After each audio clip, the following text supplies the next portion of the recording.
Hello guys, I have a great Zippo for you today. This is an Anne Stokes Gothic.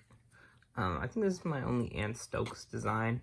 You see, I don't know if it's from Japan, but you open it up and it's straight to what appears to be Japanese calligraphy or Chinese calligraphy. But here's the Zippo.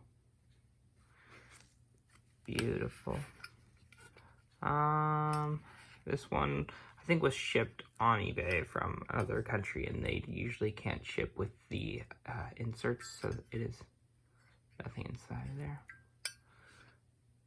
But here's the box. Okay, look around it.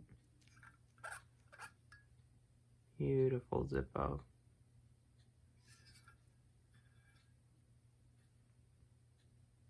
Like the side there.